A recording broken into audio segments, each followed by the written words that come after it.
and not long. Okay? I want you to remember this.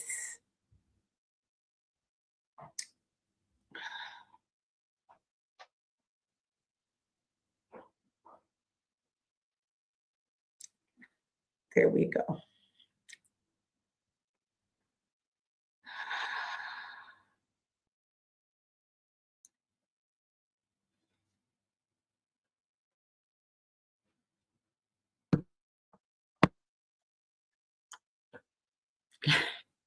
Cousin that I'll call you later. Yes, thank you. I'm going to play this really quickly.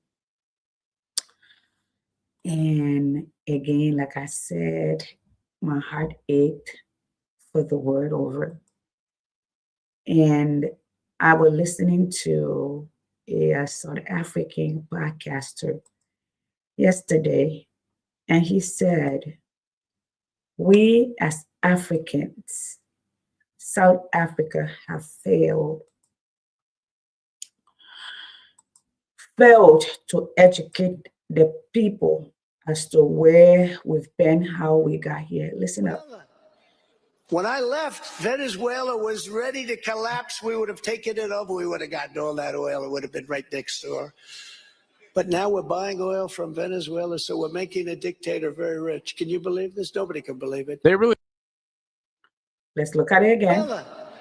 When I left, Venezuela was ready to collapse. We would have taken it over. We would have gotten all that oil. It would have been right next door. But now we're buying oil from Venezuela, so we're making a dictator very rich. Can you believe this? Nobody can believe it. They really thought we weren't going to see this. I want to know why he went into Venezuela. When I left, Venezuela. That's that. Okay, I'm going to read this, and then I will call it a day, and I will post it. Now, as a teacher of history, and I'm going to just read this the way I wrote it. The evolution of interventionist ideology from Manifest Destiny, and that is a belief system of America, especially the founding fathers of America. It's called Manifest Destiny. And then the Monroe Doctrine, James Monroe, or the Monroe, how you call it, the Monroe Doctrine to contemporary nations of what? Extraterritorial action. Review a historical pattern in which political power has often been framed as moral necessity. During the 19th century, Manifest Destiny was presented not merely as a territorial ambition, but as a what?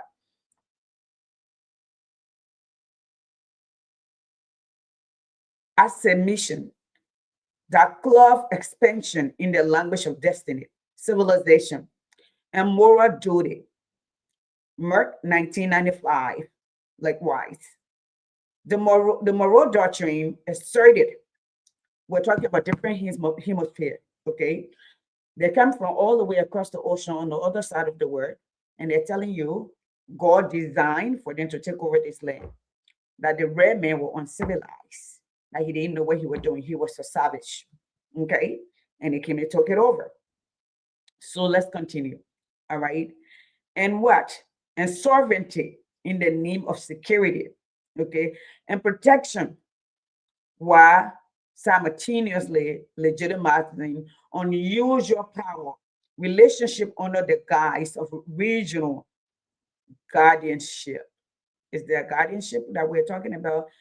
May 1995. I'm going to put it up because I did it in the APA style and I wanted people to see, and you can pull the papers up, the references, and read these things. Okay.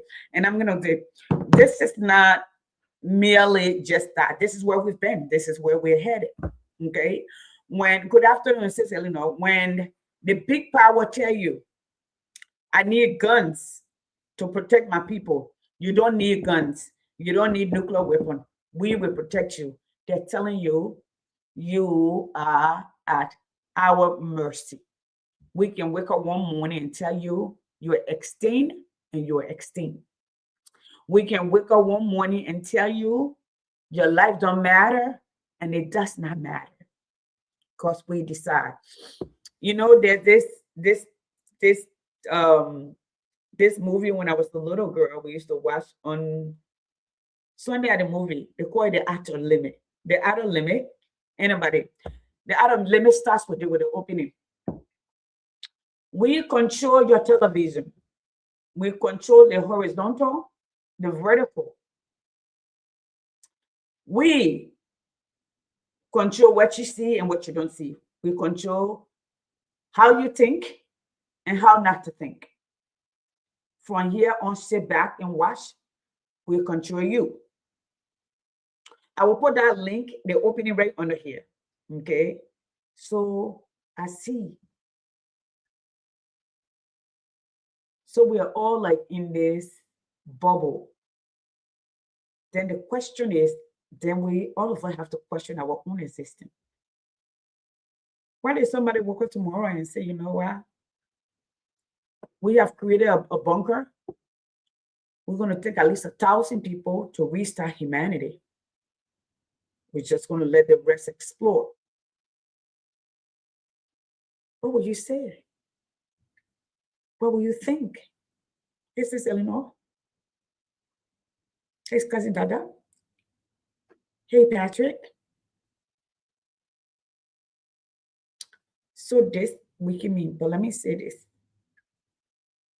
No matter how big is the giant, it has its own timeline. For now, I will say to us. There was a song during the PRC time I used to say, Liberian people, I don't sing, so you please forgive the tone. Liberian people, let us struggle. Liberian people, let us struggle until the final victory. And it's well, until the final victory, the struggle continues. In the cause of the people, let us struggle. Okay, so he said, Liberian people, let us struggle. In the cause of the, yeah, something like that. In the cause of the people, let us struggle until the final victory. The struggle continues. So there's not much to say today, quite frankly. I'm a little distraught. I'm one of the people who actually believe in the Republican, who believe in justice and accountability. New Year's Day, I was very, very down. Though I kept a face, I smile, and that's what leaders do, and that's what parents do. You keep certain, a lady from the Middle East who was a princess who said, leaders have 3 faces. You have the public face, you have a private face that belongs to your family, a public face, that's how I call it. But you have a face that belongs to you. When the makeup is up, when the clothes that cover you is up, and when you see yourself the way God made you, and then you think about where God has, then that is the face that most people are not allowed to see. So, as a leader, who a lot of people look up to, you have to be strong for everyone. I call myself, the movie called Forrest Gump. In my lifetime, I've seen myself in so many faces, in so many positions. From main part, the land of the red clay and the dark green leaves, cassava leaf, banana leaf, plenty leaves, to our little waterfall in the low forest, to the Iron Mountain in Yakipa, to the dancing coconut behind the surface ice cream, and the quiet neighborhood of the Mandingo graveyard, and then to the United States, to the United Nations.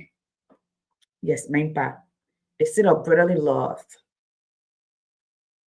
and to the US Congress. I had an opportunity to interface with some of the world leader when I was a younger girl, to dine in the same space with some U.S. ambassadors, Secretary of States.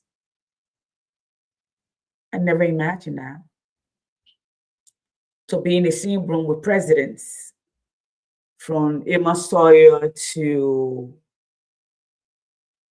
Joseph Boakai to Ellen Johnson Sirleaf to the General Dongoyaro to Babangida as a young lady in a split of a moment, and to controlling and learning a whole airline that belonged to Nigeria. Yeah, I did. Not knowing the implication, young and stupid. That has been my journey. Yes, every crisis on earth have always been caused by the same people. That is correct. So here I am. I wanted to come for 30 minutes. When a man of, they said, God speaks through people. This is a bishop that come under my post. He does not say anything. If he comes into my inbox and say, woman of God, we have job to do. So leave this alone. Although I'm not leaving it, but I need to introspect to see what part I want to talk about, sit down and study it and speak to it. So I'm going to call it a day. I'm going to go spend some time with my baby who is going back on campus tomorrow. I want to see you. Thank you for tuning in. Okay. And that's what I'm going to do. But my heart hurt.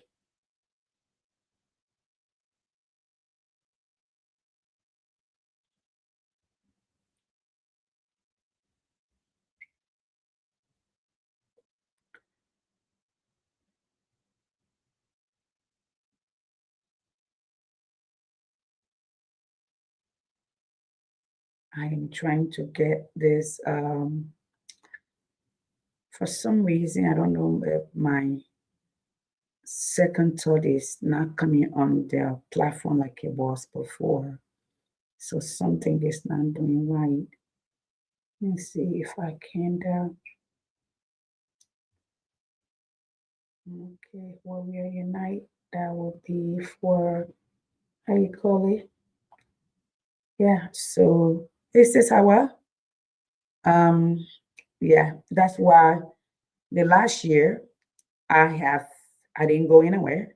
My invitation was sent for me to go places.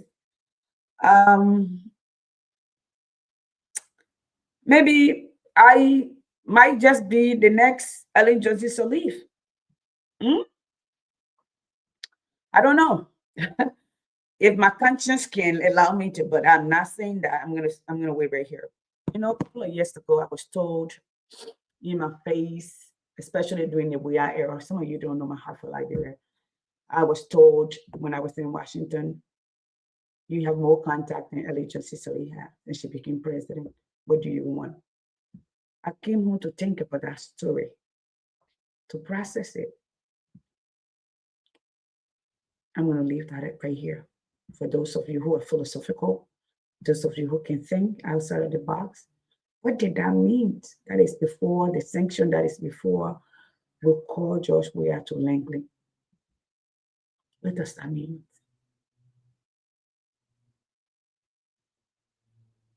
Wow.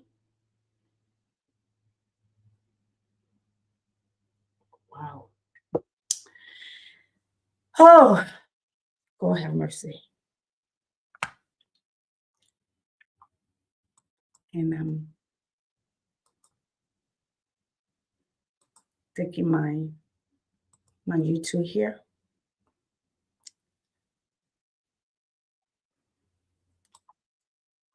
And I will share. Okay.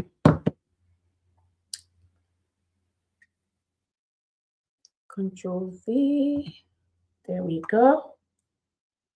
Thank you to all of you that have logged in. Okay. And I would take that from here. And I would say to all of us, good afternoon, Let me go find something to eat. Mind, I gotta go find some other thing. But this is the third 2026. Please follow our YouTube channel. As we all know, Sis Coretta, Happy New Year. As we all know, that Facebook usually take it down. So follow us on YouTube. That's the link up there.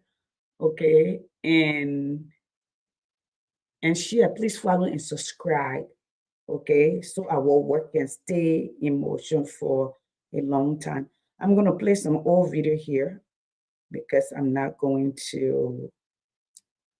I'm going to play some old video here. That's what I'm going to do today. To play some old video and take that from there. And again, I'm trying to, I'm kind of shocked, just a little shocked, but we are where we are. Okay. A lot of people were not straighten up because they know so long they say yes to the United States, to help with the people, and that's how it's going to be. So don't want to put my foot in my mouth for today. So y'all let me go. I will talk to everyone later, but I'm going to go ahead and end this.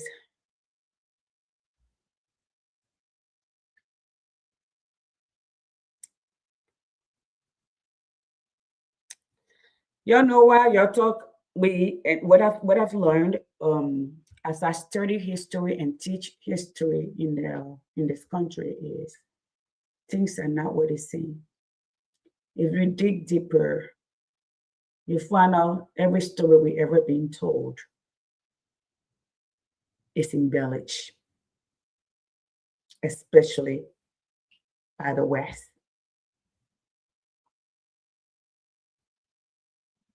And so long they tell our stories, we will continue to believe. I was talking about a South African guy who said, we have not teach our children. And in Liberia,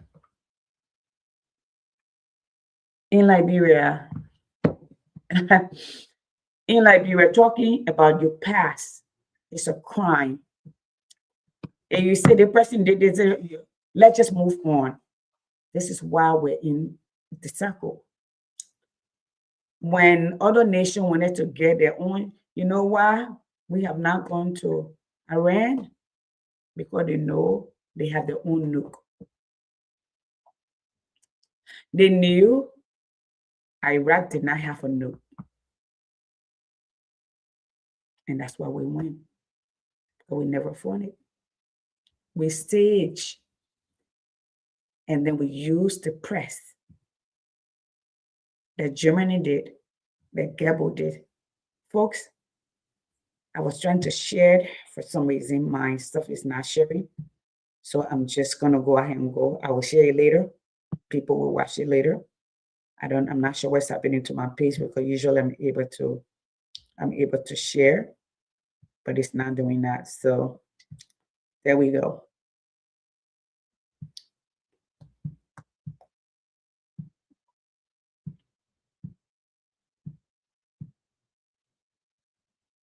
All right.